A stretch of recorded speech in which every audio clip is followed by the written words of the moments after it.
Today I am going to discuss 3 cold email mistakes that a beginner makes. So, if you are not getting any replies or your reply rate is too low, you can check these points and determine whether you are also making these mistakes. If you are making these mistakes, you have to immediately fix these. When your offer sounds too good to be true, it usually kills the reply rate. The main reason is simple.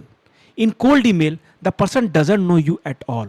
You are a complete stranger in their inbox. So if you make a huge promise right away, they won't feel impressed. They will feel suspicious. It can make you look desperate or worse, like a spammer who is just trying to say anything to get a response. So, for example, if you promise something like 100 appointment in 7 days or 10x revenue in 1 week, most business owners will not take it seriously. Even saying I will get you to rank number 1 in on Google My Business sounds risky, like when it's guaranteed in a sorted time.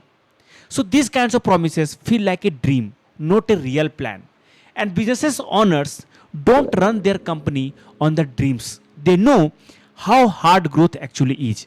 And they have probably seen dozens of fake claims before. So over promising also creates another problem. It makes people assume you will spam them or push them aggressively later because it feels like you are trying too hard to sell. That's why practical and believable offer work better. You don't need to sound magical, you need to sound reliable. So the best approach is to give a realistic outcome in realistic time frame. Something like 20 appointments in a month feels believable. Or saying we can help you improve your Google ranking over the next 3 to 6 months sounds more professional and trustworthy. So when your offer feels achievable, the prospect feels safe replying because it sounds like you understand the real world and you are not using hype to get the reply.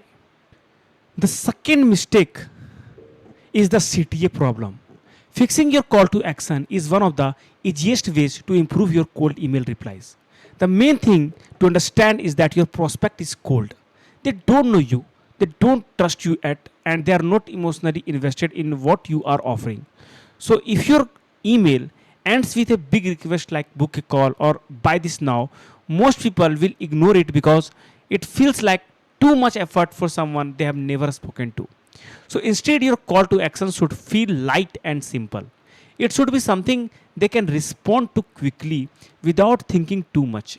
So a great way to do this is to offer a free lead magnet like a short checklist, a quick report, or a small Loom video. When you offer something useful for free, it makes the conversation easier to start.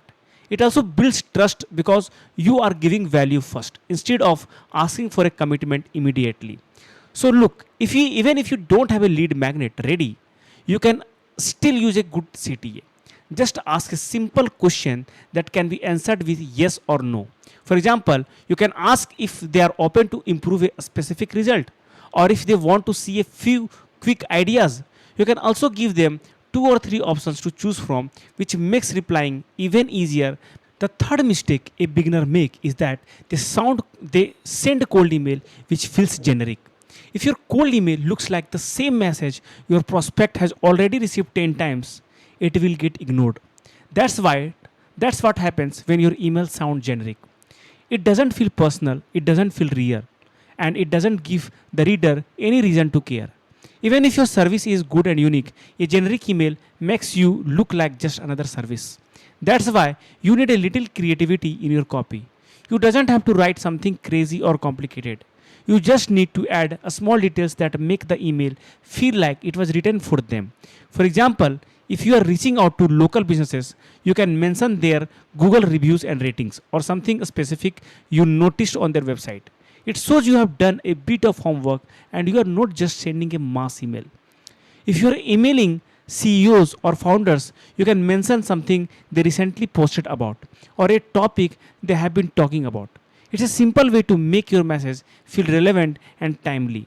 The goal is to make the prospect think, okay, the person actually knows who I am and why they are emailing me. On the top of that, it's not about personalization. Your offer also needs to stand out. If you are offering the same thing everyone else is offering, your email will still blend in even if you personalize it. So spend time to make your offer clearer, more specific, and little different from what the market is already saying. In short, generic emails get deleted, but a small personal touches and a unique offer can make your cold email feel fresh and worth replying to.